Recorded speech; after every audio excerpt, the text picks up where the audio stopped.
Welcome to the Mid-Atlantic Championship Podcast, the podcast that travels back in time to review classic episodes of Jim Crockett Promotions' Mid-Atlantic Championship Wrestling as it appears on the NBC Universal streaming service Peacock, as well as internationally on the WWE Network. My name is Mike Sempervive. If you're out there listening and you want to follow along with me but don't have access to Peacock or the network, you can still do so by heading over to the mighty MidAtlanticGateway.com and checking out David Taub's reviews of these classic shows. The Mid-Atlantic Championship Podcast has social media on Facebook, Instagram, and Twitter. Just search at Mid-Atlantic-Pod and look for the logo. We're also available on YouTube as well, youtube.com/MidAtlanticPod, where you can find podcasts and other content exclusive to the page. Please subscribe, watch, and like the videos. It would be doing us a great service. There's a Patreon as well, filled with extras, which you can find at patreon.com/MidAtlanticPodcast. Special audio documentaries, photos, videos, and long-form written pieces on subjects such as Wahoo McDaniel's 1984 heel turn, the history of tag team wrestling in the Carolinas from the 1940s to the 1980s, and much more. That's patreon.com/MidAtlanticPodcast. Now, with all that out of the way, today in episode number 59, we take a look at the television that was taped on Wednesday, March 9th, 1983, at the WPCQ Studios, Channel 36 in Charlotte, North Carolina, and began airing in local markets beginning that weekend of Saturday, March 12th, 1983. So as you may recall, there's no surviving tape of March 5th, 1983's Mid-Atlantic or worldwide wrestling shows, so we took a voyage around the country to see exactly where the wrestling world was at as it entered a tumultuous time. But what we do know is that 1 week before he and Don Kernoodle would defend the NWA World Tag Team Championship against Ricky Steamboat and Jay Youngblood inside of a steel cage, Sergeant Slaughter would be attempting to gain a little bit of revenge over his former private Jim Nelson. Nelson had grown tired of Slaughter's abuse and relegation to third wheel and turned on his former mates in order to assist Steamboat and Youngblood. The showdown between Slaughter and Nelson would occur on Saturday, March 5th in Charlotte at the Coliseum. Neither man would really get what they wanted, although Nelson would come out victorious by disqualification. Also taking place around the territory leading into this pivotal weekend, the Boogie Woogie Man Jimmy Valiant was facing the one-man gang in order to get Sir Oliver Humperdink into the ring for several lights-out encounters. Dory Funk Jr. was doing battle with Sweet Brown Sugar. Terry Funk came into town but fell alongside his brother against Jack and Jerry Briscoe in Savannah. And in Greenville on March 7th, Roddy Piper makes his first appearance back in the area after spending a couple months in and around the Gulf of Mexico.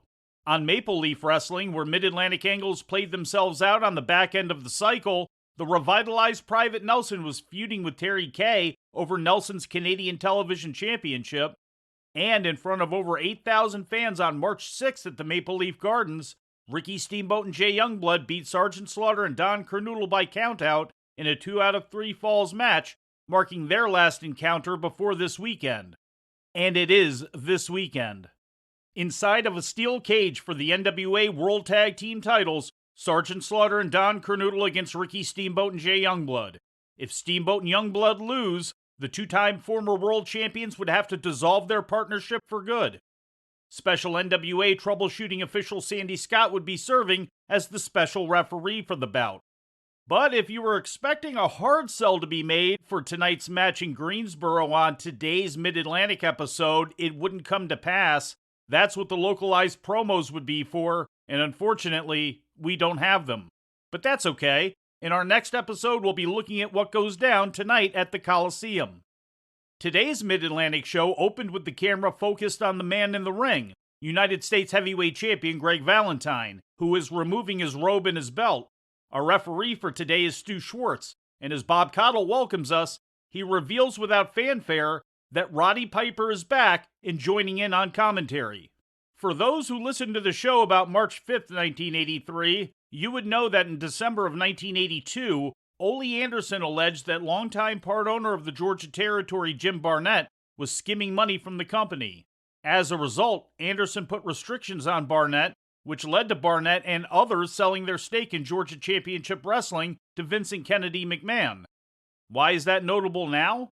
Because Greg Valentine's opponent would be a man named Jim Barnett. And Roddy Piper being Roddy Piper, well, there's some pitches you can't help but swing at. And consequently, maybe what he's saying is right. He's up against Skookum Young fan there, Jim Barnett. Jim Barnett, right. Yeah, he's quite a Skookum Young fella. I've never seen him wrestle before, but Valentine very smart, going right for the leg, seeing the upper body on Barnett. Hey, Barnett is a big one. He's a heavy, as you say, that upper body of him. He's got a lot of size and a lot of weight there, Roddy. Yes, Barnett is a big one. He's having a little trouble right now.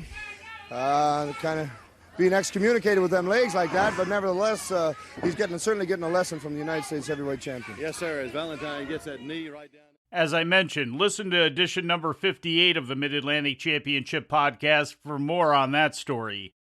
Piper hasn't been seen since January after being involved in a series of brawls with Dick Slater. Piper's presence alone changes the entire tempo of the television show, and there was a tension in the air as soon as Valentine finished Barnett in 3 minutes and 5 seconds with a figure-4 leg lock. The Hammer stood up and laid eyes on Piper before slowly making his way out of the ring. Piper compliments Valentine's win before Bob asks him about a classic illustrated poster of Andre the Giant, which is displayed behind the podium. As Hot Rod begins to answer, Valentine interrupts. I was going to say, come right here. I got something I wanted to ask you about right here because we want all of the fans to see in the very near future right here, the eighth wonder of the world, Big Andre the Giant. Roddy? Yeah, Andre the Giant. They say a lot of things about Andre. Say things like the bigger they are, the harder they fall, but you got to admit they don't fall so often. Andre has gained a little weight, and he's as big as he's ever been. And how are you doing? Wait a minute. Greg Valentine, the U.S. heavyweight champ right here. Greg? First of all, I'd like to ask him, what is he doing out here? Commentating over my match. The people out there don't need to listen to your lies. He's been a gentleman. You want to look at the belt, huh? You want to look at the brand new belt the NWA made for me, huh? I didn't make it for you, and I wasn't lying. As a matter of fact, I thought you did a magnificent job there with that young fella. He even commented about that. As I say, he was very complimentary to you. And Greg. you say that you're the most successful U.S. champion? Yeah. Yeah, I suppose it's easy to be the most successful U.S. champion if you never put your belt up. Yeah. What about that, Greg? Oh, wait a minute, Piper. I've wrestled them all. I've wrestled Walter McDaniel. I've wrestled Mulligan. I've wrestled you. I've wrestled Ric Flair. I've wrestled Ricky Steamboat. The list goes on and on of United States heavyweight champions. And I am the greatest. All you got to do is go around and grab some magazine, ask Bob Caudle, go ask Jimmy Crockett, go ask anybody. But don't ask yourself, because your opinion doesn't mean anything to me. Piper, let me ask you something. You used to have this belt, right? Would you like to have it back? Yes, I would like to have it back. You're telling me, okay, you're telling everybody out there that I'm the greatest champion of all time because I don't put my belt up? Yeah. Well, I'm going to put my belt up. If you got enough guts, you know, first of all, I think you're all mouth. But if you got enough guts, Piper, listen to me now, don't get mad. Just listen to what I got to say. Go out to your car or go back to the dressing room. Get your wrestling gear, understand? Get your wrestling gear. You say I've got no guts. You say I won't put the U.S. belt on the line. I'll put it on the line right now. Right now on TV? Right now. You want Roddy? I just wrestled this big fat wrestler out here. Now, if you want to wrestle me, you go out and get your stuff. I'll wrestle you. You're on, Tootsie. Oh, he said it. All right now, Greg. Greg, he's going to go do it. I'll tell you what, Bob Caudle, I am sick and tired of Roddy Piper getting out here. Oh, yeah, he's out here complimenting me. I don't believe it. First of all, the first thing he says is, Greg Valentine, if you're the greatest United States champion of all time, why don't you ever put your belt up? Well, I'm putting my belt up right now on national TV. Roddy Piper, you either put up or shut up. First of all, I think the biggest thing about Roddy Piper is his mouth. I don't think he can back up his mouth. So I'm going to put my title right now, right here on television, in a few minutes, right on the line against Roddy Piper. We'll find out just how great he really is, or how great he thinks he is. Unprecedented, fans. Never have I seen anything like this happen in professional wrestling. After Valentine finished, the show went to break. When it returned, we have a tape from the World Wrestling Federation of Vince McMahon and Pat Patterson commenting over Andre the Giant making short work of the Masked Demon, a hooded persona of Charlie Fulton. As soon as that ends, we see the reasoning for Andre making appearances in the Carolinas, as the one-man gang was standing in the ring with Mid-Atlantic Television champion Dick Slater as the pair readied for their match with Ron Rossi and Vinny Valentino. Before long, Sir Oliver Humperdink migrated over to the podium and joined Cottle on commentary. And right here with me at ringside, Sir Oliver Humperdink, who of course is the manager of Dick Slater and the one-man gang. First of all, Bob, let me say what a pleasure it is for me to be on your program again today. And what an outstanding card of wrestling you've got coming up for the people. I just saw what happened between Valentine. Did you see where Valentine challenged Roddy Piper and Roddy Piper picked it right up? I was very surprised and shocked. Usually you don't get something like a championship caliber match right here on TV, but you're going to get it today. Let's take a look at Dickie Slater now, the TV champion, of course, the man who just tagged into the ring, the one-man gang. You know, I had an opportunity to see this videotape that you just played here. Of the big man. Of the sideshow freak. Andre the Giant, right? Well, I heard that Andre's coming this way, and Andre has said a few things about Sir Oliver Humperdink and the one-man gang, and it's going to be interesting to see when that big goof gets here if he can back up his big mouth. You think the gang can take on the big Andre the Giant? Listen, I know the gang is a marvelous individual. He's not only a cultured and civilized individual, but he's a great, great wrestler, and he could beat anybody in the world today, including the Giant. Look at Dickie Slater. Slater was characteristically aggressive with poor Ron Rossi getting the worst of it. The finish came in 3 minutes and 20 seconds after Rossi suffered 2 huge splashes from Gang and 2 Slater-sized splashes from Dirty Dick. After the match, Humperdink and Gang declared that they could do anything, from fighting to dancing to drinking beer, better than the Boogie Woogie Man Jimmy Valiant, and they'll put up $500 to prove it. From the time Valiant became a babyface in Mid-Atlantic and the time we've been reviewing these shows, his presence has been key to the success of the territory. First with Ole Anderson in charge, and even more so when Dory Funk Jr. took over. Valiant and Ivan Koloff kicked off a brutal feud for the television title beginning in December of 1981 and lasting until September of 1982. From there, Humperdink brought in Joe LeDoux, following him with the one-man gang. As the final conflict is about to end, and Ric Flair spends time on the road as NWA World Champion, the company is going to rely almost exclusively at times on Valiant and his battles against factions led by Humperdink, Gary Hart, and Paul Jones. A formula that would last as long as Valiant remained with Crockett Promotions, right up until the summer of 1988, an amazing 6.5-year run. Back to the show, the next match featured Mike Rotundo teaming with Sweet Brown Sugar to take on Rick Harris and Bill White. Bob lets us know that in addition to Roddy Piper facing Greg Valentine, later in the show we'll also be seeing the Mid-Atlantic champion Dory Funk Jr. and World Heavyweight champion Ric Flair. Not surprisingly, with the 4 involved, this was a very good short TV match that went 4 minutes and 39 seconds. The finish came when the future Black Bart ducked through a leapfrog by Sugar and into the hunched-over Rotundo, who hoisted Harris up and delivered a beautiful airplane spin for the victory. As the show went to break locally, fans inside the studio got to hear from Rotundo and Sugar. Not much to be noted here, other than a polite Sugar putting Rotundo over. Back in the ring, we see Private Jim Nelson in the ring with his new partner, Johnny Weaver. As their match with Ben Alexander and Chick Donovan kicks off, Bob welcomes in manager Gary Hart and immediately questions him on the whereabouts of the Great Kabuki. And right here with me, Gary Hart at ringside. Gary, what about, I understand, and I keep hearing from you, and you've told me and the fans week after week after week about the Great Kabuki, but I haven't seen him. I haven't heard anything else from you. When am I going to get a look at the Great Kabuki? You and everyone that has the privilege of watching this great wrestling show next week, the Great Kabuki, the boogeyman from Singapore, will be appearing here on Mid-Atlantic Championship Wrestling. And I think that anyone that's had the opportunity to see him before and know of what we speak, you should tell everybody that you know to next week sit down and be in front of the television set when himself, the Great Kabuki, makes his initial appearance into the Mid-Atlantic. It's something you're not going to want to miss.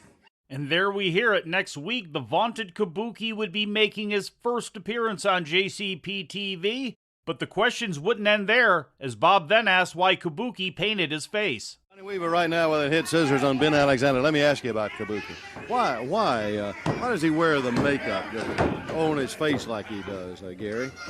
Well, see, Kabuki is a Japanese art form, and each night the Kabuki paints his face in a different fashion because it's the way he feels inside, and it's also to cover, unfortunately, a hideous scar on his face. All right, Johnny Weaver double teamed in that corner. As hard as speaking, it's Johnny Weaver who dives and makes the hot tag to Private Nelson, who begins to take it to Alexander and Donovan. Considering where Nelson's career would go after his time in the Carolinas, this may be the most babyface fire we'd ever see from Nelson on TV. The match went 3 minutes and 44 seconds and came to a close when Weaver used a bulldog and pinned Donovan. When we return from break, Paul Jones is standing in the ring with the Mid-Atlantic champion Dory Funk Jr. as he prepares to take on Ken Timms. And par for the course today, before long, Number One also joins Bob on commentary to sing the praises of Funk and dismiss Jack Briscoe. While we usually see Funk finish opponents with suplexes or spinning toe holds, we get a brand new wrinkle as the former NWA World Champion submits Timms with a Texas Cloverleaf in 2 minutes and 48 seconds. Watching on the WWE Network, we get a quick fade out and back in again where we see the current world champion Ric Flair standing in the ring, wearing his iconic blue robe. Paul Jones is still on commentary as Flair takes his time disrobing before facing Masafuchi. The Nature Boy calls over to Jones to make sure that he's only saying complimentary things. And I was just looking up there, and that world belt would look great around Funk's waist. It also looked great around Greg Valentine's waist, too. Ric Flair, let me tell you something, Rick. I would never say anything derogatory towards you. You're a great champion. Anything I've got to say about you would be in your favor. You're indeed a gentleman. All right. Okay. And Paul, you two settle that very quickly. All right, there he is. Let me tell you. Okay, Paul. I want to tell you something right now. This punk, Ric Flair, he's up there. Look at. You're whispering this. Look at him. To his he face. comes back here with a suntan. What are you just whispering? like rubs everybody's face in the mat with it. Like here I am, Ric Flair, the world champion. I travel Hawaii, Australia, all over the world. That's why guys like. That's why guys like. There's the best. There's the best in that ring, the world champ right there, Ric Flair. Let me tell you something. That's why guys like Greg Valentine considers Flair a friend, but still he wants that belt because it's so important to him.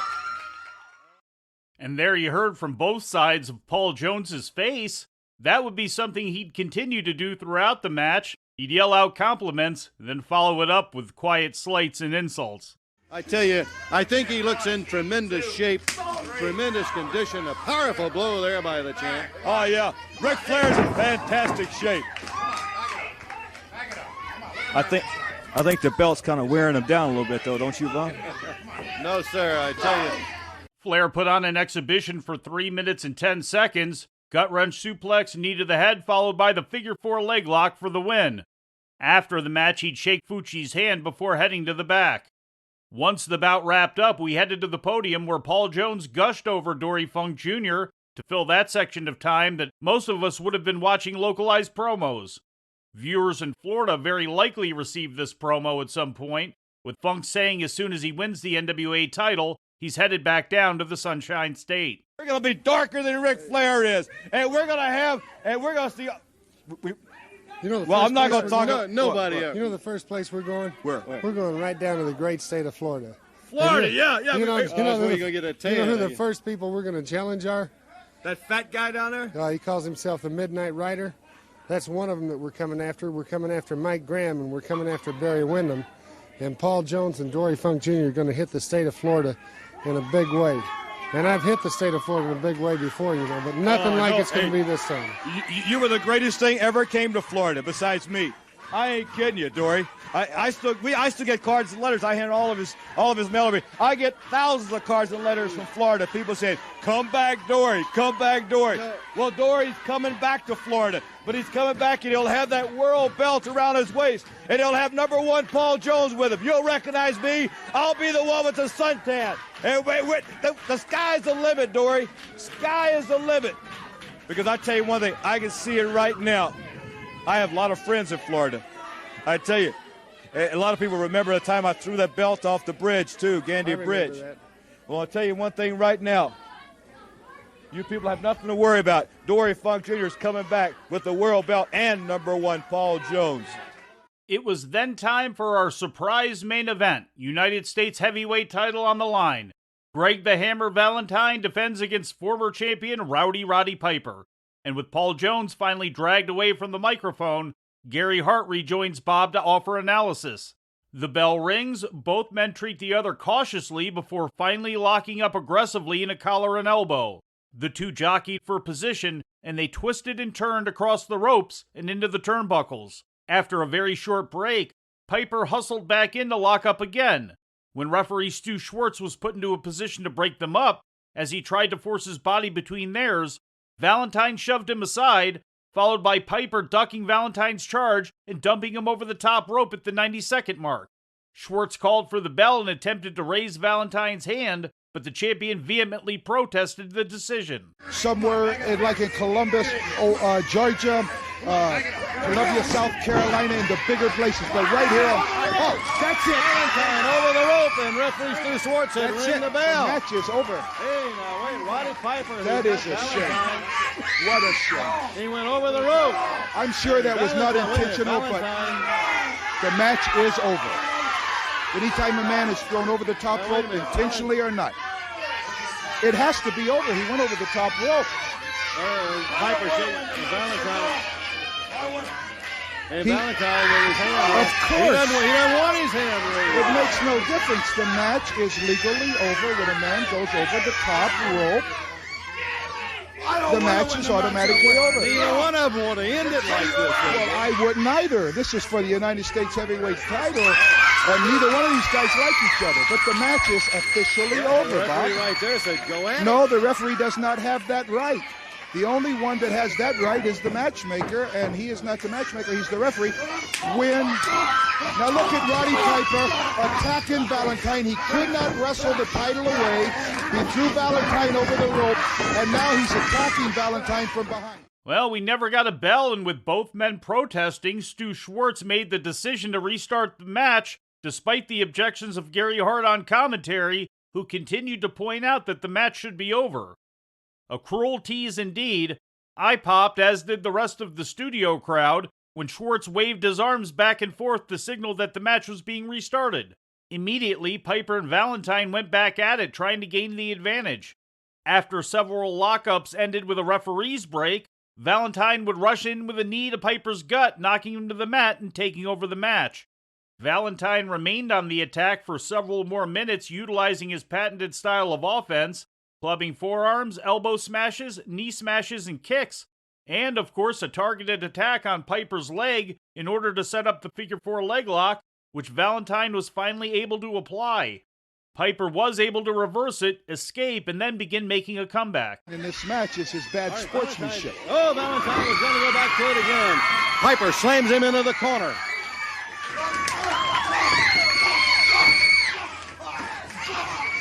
As they trade blows now over near the corner. Hard right hand now from Piper.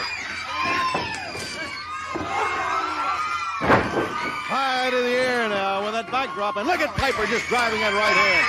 Right into the head and the jaw. I would just like to make one comment.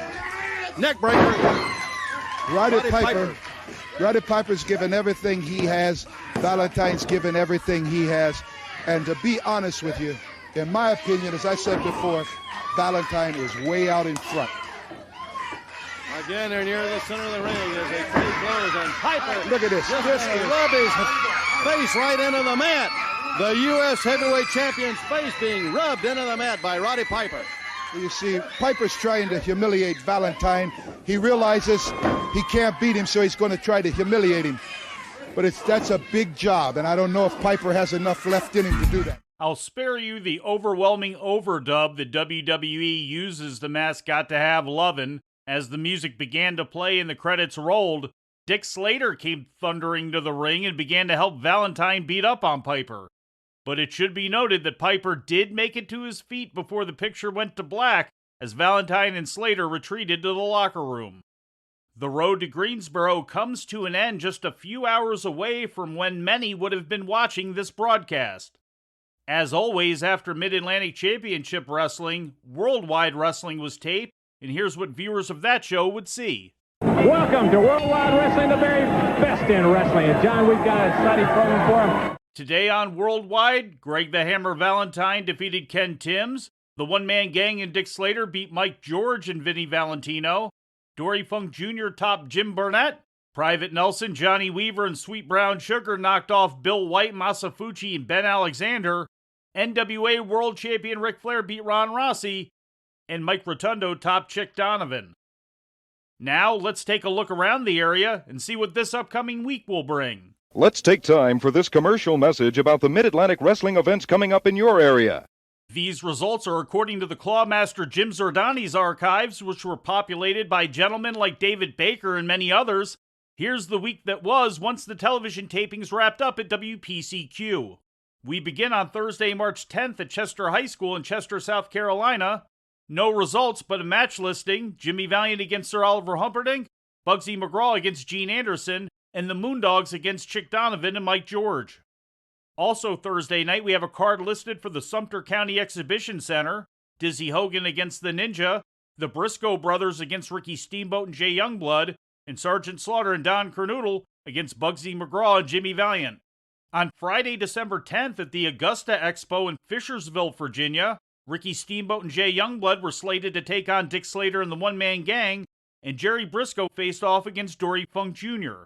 On Friday, March 11th in Hampton at the Coliseum, Terry Shane and Joyce Grable beat Judy Martin and Liz Chase. Ricky Steamboat and Jay Youngblood beat the One-Man Gang and Red Dog Larry Lane. Roddy Piper beat Dick Slater, and NWA World Champion Ric Flair beat Dory Funk Jr. The same night, in Charleston, South Carolina at County Hall, Sweet Brown Sugar beat Rick Harris, Sergeant Slaughter and Don Kernoodle beat Johnny Weaver and Private Nelson by DQ, and Jimmy Valiant beat Gene Anderson, and then Oliver Humperdink in a lights-out match. That brings us to Saturday, March 12th, Conway, South Carolina. Sweet Brown Sugar beat Paul Jones, Jimmy Valiant beat the One-Man Gang, and Dory Funk Jr. beat Jack Briscoe. The other show at the Greensboro Coliseum? We'll get to those results on the next podcast. On March 13th in Roanoke, Virginia at the Civic Center, Jimmy Valiant beat the One-Man Gang in a chain match, and then Oliver Humperdink in a lights-out match. Also on the show, Bugsy McGraw beat Dick Slater. Also on the 13th in Greenville, South Carolina at Memorial Auditorium, Sergeant Slaughter and Don Kernoodle beat Johnny Weaver and Private Nelson, Jack Briscoe beat Dory Funk Jr. by disqualification, and Greg Valentine beat Roddy Piper. On Monday, March 14th in Newton, North Carolina, Ricky Steamboat and Jay Youngblood beat Gene Anderson and Larry Lane. Jerry Briscoe beat Dory Funk Jr. by disqualification. On the 15th in Raleigh at the Civic Center, Jimmy Valiant beat the One-Man Gang in a New York street fight, and then Sir Oliver Humperdink in a lights-out match. Greg Valentine beat Sweet Brown Sugar, and Joe Ledoux beat Ricky Harris. Also on the 15th in Columbia, South Carolina at Township Auditorium, Sergeant Slaughter and Don Kernoodle beat Johnny Weaver and Private Nelson, and Jack Briscoe beat Dory Funk Jr. in a Texas death match. That takes us back around to the WPCQ studios in Charlotte, North Carolina for the tapings that took place on Wednesday, March 16th, 1983, and began airing in local markets beginning the weekend of Saturday, March 19th, 1983. And here's how the WWE Network describes the upcoming episode. Mid-Atlantic Heavyweight Champion Dory Funk Jr. takes on Masafuchi, and the One-Man Gang is in action.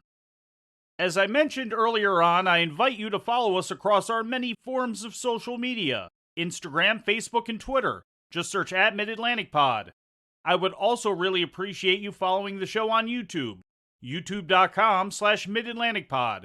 And please consider supporting the show via Patreon. Just search patreon.com/MidAtlanticPodcast. I also invite you to support all of the programs and content here on the Arcadian Vanguard Podcast Network. We don't condescend, and we are dedicated to preserving and accurately archiving the history of professional wrestling. And I'm proud that this show, produced by me, can be a part of that. I'm Mike Sempervive. Take us home, Bob DeBartoleben and Uncle Bob Cottle. We'll see you next week. And until then, so long for now. Mid-Atlantic Championship Wrestling has been furnished to this station for broadcast at this time by Jim Crockett Promotions in exchange for commercial consideration.